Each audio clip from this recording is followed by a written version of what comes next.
नमस्कार दोस्तों, मैं गृह शंकर पांडे और अपने यूट्यूब चैनल हेल्दी किडनी में आपका बहुत-बहुत स्वागत करता हूं।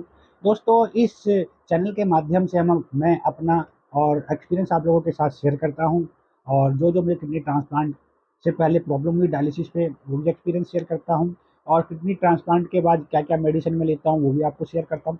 मतलब अपना पूरा रियल लाइफ एक्सपीरियंस आपके साथ में हमेशा अपनी वीडियो में शेयर करता हूं। अगर दोस्तों आप चैनल पे नए हैं, तो प्लीज़ मेरे चैनल को सब्सक्राइब कर लेना, बेल आइकन प्रेस कर देना ताकि आपको नए-नए नोटिफ़िकेशन, नए-नए अपडेट आपको मिलते रहें। तो चलिए शुरुआत करते हैं आज की वीडियो की। आज हम बात करेंगे वीके वायरस के ऊपर। वीके वायरस क्या होता है? वीके वायरस का पहला मरीज़ कौन था और इस वायरस के क्या लक्षण होते हैं? क्या सिम्पटम होते हैं? ये कैसे ठीक हो सकता है? ये कितना घातक होता है ये किडनी ट्रांसप्लांट पेशेंट के लिए? और ये किस टेस्ट के माध्यम से हमें इसका पता चल सकता है कि हमारे शरीर में वीके वायरस के लक्षण या इन्फेक्शन हो चुका है। तो सबसे पहले वीके वायरस जिसे ह्यूमन पॉलीओमावायरस के नाम से जाना जाता है। पॉलीओमावायरस वायरस परिवार का एक सदस्य है। बाकी जो वीके है ये एक सन 1971 में इसकी पहली बार पुष्टि की गई थी और जिस जिस पेशेंट के शरीर में पाया गया था वो 29 ईयर का था, 29 साल का था। जो जो शोधकर्ता बताते हैं। और वीके वायरस आखिर हमें पता कैसे चलेगा कि हमारे को वीके वायरस से हम इन्फेक्टेड हो गए हैं या वीके वायरस ने हमें ग्रसित कर दिया है? तो दोस्तों उसके क्या होता है, ये दो ही टेस्ट के रास्ते से पता चलता है, यूरिन का और ब्लड टेस्ट में इनके सिम्टम पता चल जाते हैं। यूरिन से हमें कैसे पता चलेगा कि जैसे कि हम यूरिन करने जा रहे हैं, तो यूरिन में क्या होता है, ब्लडी ब्लडी यूरिन आएगा, यूरिन का कलर चेंज हो जाएगा। यूरिन करते टाइम हमें रुकावट, जैसे यूरिन में रुकावट से महसूस होगी कि यार यूरिन हो नहीं पा रहा। और आप देखोगे कि यूरिन करते टाइम आपको जैसे कुछ अटक रहा हो या यूरिन करने के बाद जैसे आपको कुछ पेन हो रहा है, तो आपको थोड़ा, क्योंकि यही इनके लक्षण होते हैं, शुरुआती लक्षण यही होते हैं। जैसे कि आपको खांसी जुकाम हो गया, शरीर में दर्द हो रहा है, बदन दर्द हो रहा है ज़्यादा, तबीयत आपकी बार बार खराब हो रही है, तो ये सब लक्षण वीके वायरस के होते हैं। तो वीके वायरस अगर आपको, भगवान करे ना हो, अगर हो गया तो आप इसे कैसे ठीक कर सकते हैं? और ये हमारे शरीर पे किस चीज़ पे अटैक करता है वीके वायरस? वीके वायरस क्या होता है, किडनी ट्रांसप्लांट के बाद जो हम मेडिसिन लेते हैं, इन्हें जो हमारे जो मेडिसिन हमारी चलती है, वो क्या करती है मेडिसिन, जो हमारे शरीर में जो हम दवाई खा रहे हैं, वो हमारे शरीर में जो हमारी इम्यूनिटी पावर होती है, उसको थोड़ा लो कर देती है। इम्यूनिटी पावर बोले तो जैसे कि हमारे हाई नहीं होने देती, लो करके रखते, क्योंकि हमारे शरीर में एक नया ऑर्गन आया है। जब नया ऑर्गन हमारे शरीर में कोई भी नया ऑर्गन आता है, वो किडनी क्या जो हमारा शरीर होता है उसे रिजेक्ट करने के लिए पूरी कोशिश करता है कि रिजेक्ट हो जाए, रिजेक्ट हो जाए।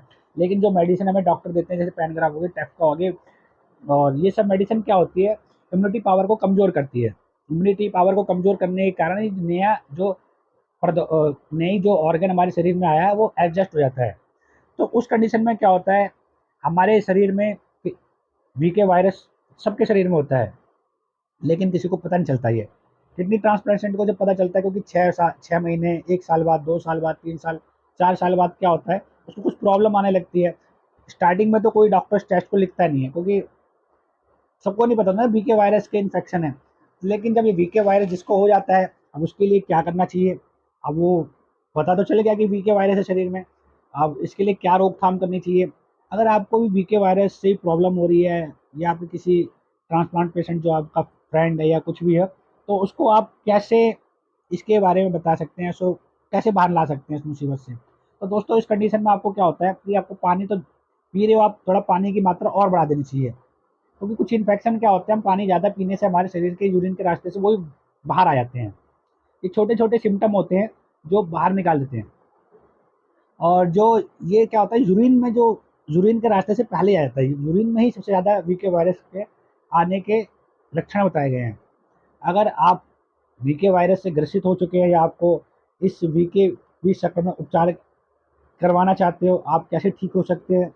यदि आप जैसे कि हम एंटी रिएक्शन दवा लेते हैं, तो आपका स्वास्थ्य सेवा प्रदान आपकी खुराक या तो डॉक्टर्स को इम्यूनिटी पावर के कुछ और मेडिसिन आपको दे देगा, या डॉक्टर से चेंज करके कोई नई मेडिसिन आपको देंगे जिसकी इम्यूनिटी पावर थोड़ी वीक हो, कम हो। जैसे कि हम तो खाते हैं वीक वाली, लेकिन और उससे क्या होता है, जब इम्यूनिटी पावर हमें थोड़ी उस कंडीशन में तो बढ़ानी पड़ेगी, इम्यूनिटी को थोड़ा बूस्ट करना पड़ेगा, तब जाके जो डब्ल्यूबीसी सेल जो हमारे हैं, इस वायरस से लड़ाई कर लेंगे। इससे जब उन जब फाइट होगी तो क्या होगा, तो ये वीक पड़ जाएंगे, आराम मिल जाएगा हमारे शरीर को।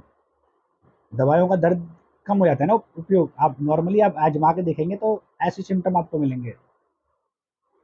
अब बताया गया है कि भैया वीके वायरस के लिए सामान्य सीमा क्या है। इसकी सामान्य सीमा क्या है, जैसे कि एक टेस्ट ट्यूब की जो नली होती है, जैसे डॉक्टर लैब में ले जाते हैं, डॉक्टर ने जो पैथोलॉजी वाले होते हैं उसमें टेस्ट किया जाता है कि 200 से 10,000 IU/ml, जिसमें पहचानने की सीमा 90% 95% पता लगाने के लिए किया जाता है कि 12 IU/ml ले लेंगे। एक निर्धारित परीक्षण परिमाण जो यूरिन ले लेते हैं उसमें से वीके वायरस या वीकेबी डीएनए की अनुपस्थिति को इंगित करता है। अगर उसमें वीकेबी की डीएनए की कुछ मात्रा पाई गई तो समझ लो वीके वायरस की ये सीमा है, भैया वीके वायरस इसके अंदर है। अब वीके वायरस से बचने के लिए सिंपल सिंपल से उपाय है, और ये आप अपने घर पे भी कर सकते हैं। आप जो डॉक्टर से आप मिलेंगे तो आपको मेडिसिन दे देंगे, मेडिसिन खाने के बाद आपकी जो इम्यूनिटी पावर है थोड़ी, वो मेडिसिन चेंज करते हैं। अगर आपको वीके वायरस से वैसे आप, मैं तो हमेशा हर वीडियो में कहता हूँ कि आप सुबह उठें, वॉक करें, योगा करें, उलोम विलोम करें, कपाल भारती करें। इससे भी क्या होता है, शरीर की इम्यूनिटी पावर बूस्ट होती है। अच्छी चीज़ें हैं इस दोस्तों। अगर आपका ट्रांसप्लांट हो चुका है तो आप इन सब चीज़ों पे भी थोड़ा फोकस कीजिए, क्योंकि मैं तो अपना रियल लाइफ अनुभव हमेशा शेयर करता हूँ। मैं कोई डॉक्टर नहीं हूँ, मैं भी किडनी ट्रांसप्लांट पेशेंट हूँ, इसलिए हमेशा आपसे कहता हूँ, आपको कोई प्रॉब्लम होती है, अगर ज़्यादा गंभीर समस्या है तो आप डॉक्टर के पास ज़रूर जाएँ, उनसे कंसल्ट करें, उनसे बातचीत करें, व्हाट्सअप करें, उनसे टेलीफोनिक जैसे हो सके आप उनसे बात करें। अन्यथा किसी और के बहकावे में आके कोई भी दवाई बिल्कुल ना लें, क्योंकि किडनी ट्रांसप्लांट पेशेंट के लिए बाहर की दवाई खाना बहुत ही घातक हो सकता है। तो आप अपना विशेष करके ध्यान रखें दोस्तों, और बाहर से कोई दवाई ना लें। आपको अगर इस वायरस से छुटकारा पाना है तो जिन छोटे छोटे से फार्मूले हैं, गर्म दूध पी सकते हैं, दूध में हल्दी डाल के पी सकते हैं, योगा कर सकते हैं, व्यायाम कर सकते हैं। इन सब चीज़ों से भी आपको छुटकारा मिल सकता है वीके वायरस अगर आपको इन्फेक्टेड कर रहा है। और जैसे कि बताया गया है कि जो किडनी ट्रांसप्लांट पेशेंट होते हैं ना, उनको ही ज़्यादा तक इस वीके वायरस की समस्या हो सकती है। तो आप अपना ख्याल रखिए। अगर आपको इस वायरस से और भी कोई जानकारी चाहिए, और भी किसी चीज़ के बारे में आप कुछ पूछना चाहते हैं, तो मुझे कमेंट कर सकते हैं या मैसेज कर सकते हैं। तो मैं आपको उसके बारे में जो मुझे नॉलेज होगी मैं आप तक ज़रूर शेयर करूँगा। जितनी मेरी आपसे हेल्प हो सकी मैं आपकी हेल्प करूँगा। और एक चीज़, एक क्वेश्चन और पूछा था कि वायरस कितने दिनों में सही हो जाता है? जैसे 2 से या 3 या 7 7 2 से 7 या ये मान के चलिए 7 से 8 हफ्ते के अंदर ये ठीक हो जाती है बीमारी, एकदम समाप्त हो जाता है। और जो हमारी किडनी होती है वो एकदम सुचारू रूप से कार्य करने स्टार्ट कर देती है। अब जैसे मैंने बता ही दिया था आपको, वीके वायरस है तो बहुत घातक, लेकिन स्टार्टिंग में इसका कुछ पता चलता नहीं है। और जांच के लिए अगर आप टेस्ट करवाना चाहते हैं तो 2 टेस्ट होते हैं, यूरिन का और इसके ब्लड के टेस्ट में पता चल पाता है। और कई सप्ताह बाद क्या होता है कि विरोवीरामिया विकसित होता है। विरोरिया के बिना विरोरीमिया विकसित करने वाले रोगों के अलग अलग मामले सामने आए हैं, लेकिन ये सब असामान्य है, कोई स्थिर नहीं है, चेंज होता रहता है। बस छोटी सी है, छोटी मोटी जो बताता हूँ वो चीज़ आप डेली लाइफ में यूज़ कीजिए, सब चीज़ ओके रहता है। और पहली बात तो ये है कि अपने माइंड को एकदम पॉजिटिव रखिए। नेगेटिव आप जितना सोचेंगे उतना आप परेशान होंगे। एकदम पॉजिटिव रहिए, एकदम मस्त रहिए, बिंदास रहिए, प्रभु का नाम लीजिए, कभी किसी को कुछ नहीं हो सकता। जो होना है वो हो चुका है हम लोगों के साथ। अब दोस्तों आगे हमें क्या करना है वो हमारे हाथ में है। बस आप लोग पॉजिटिव रहिए और इस वीके वायरस से डरिए ना, इससे फाइट कीजिए, सब कुछ ठीक होगा। बस दोस्तों आज के लिए इतना ही। जय हिंद, जय भारत।